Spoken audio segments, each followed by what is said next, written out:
Nonverbal communication is the use of body language, facial expressions, touch, and other forms of gestures to communicate. Children naturally express themselves nonverbally. Children communicate by what they do and how they do it. A child's silence may indicate fear, shyness, or anger. They may cling to a parent when frightened, cry when hungry, or moan when attempting to communicate their desires. Paralanguage is one aspect of nonverbal communication. It is the tone and pitch of the voice, as well as the speed, pace, volume, and inflection of the conversation. Paralanguage has as much, if not more, significance to the receiver as verbal messages do. For example, to some, hesitation may indicate untruthfulness, when the person may simply need more time to formulate thoughts. Consideration must be given to the cultural influences and varieties of tone of voice, inflection, and volume. When listeners perceive that verbal and nonverbal communication don't mesh, the receiver will likely accept the nonverbal message to be true.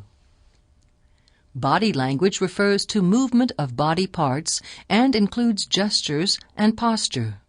Gestures include shrugging of shoulders, shaking the head, tapping the feet, repetitive movement of feet or hands, and waving hands. Facial expressions convey nonverbal messages more than any other body language. Facial expressions include smiling, frowning, raising or lowering of eyebrows, and wrinkling of the forehead. A child may pout or his lips may quiver before crying. Raising eyebrows may indicate confusion or astonishment. Rapid blinking may indicate anxiety, fear, or nervousness. An individual's posture can also provide information about a person's general interest and how they feel. Leaning forward indicates interest, whereas leaning back with arms crossed can show signs of disinterest or an unwillingness to communicate. An erect posture generally indicates self-assuredness, while a slouched posture can indicate low self-esteem or not feeling well. The importance of maintaining eye contact varies according to cultural influences. For European Americans, maintaining eye contact during communication is essential to establishing trust and conveying interest, while in other cultures, such as Native American and some Asian cultures, sustained eye contact may be considered disrespectful. Touch may be used to communicate comfort, compassion, and caring. Touch, though considered a demonstration of caring by nursing professionals, may be culturally inappropriate for some children and their families. Depending on cultural influences, touch can be perceived as a method of personalizing communication or as a violation of personal space. In nursing practice, touch is routine.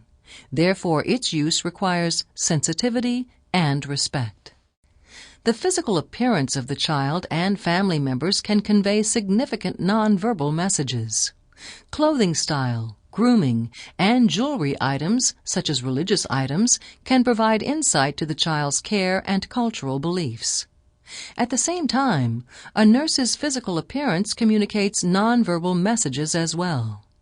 A nurse in a pediatric setting typically wears colorful uniforms and lab jackets. White uniforms are often avoided since children sometimes associate a white uniform with medical procedures, which may instill fear and block therapeutic communication. Essentially, every aspect of a child's life influences their communication. The child's style of communication is learned through family interaction and is based largely on cultural influences, environmental factors, time, and language.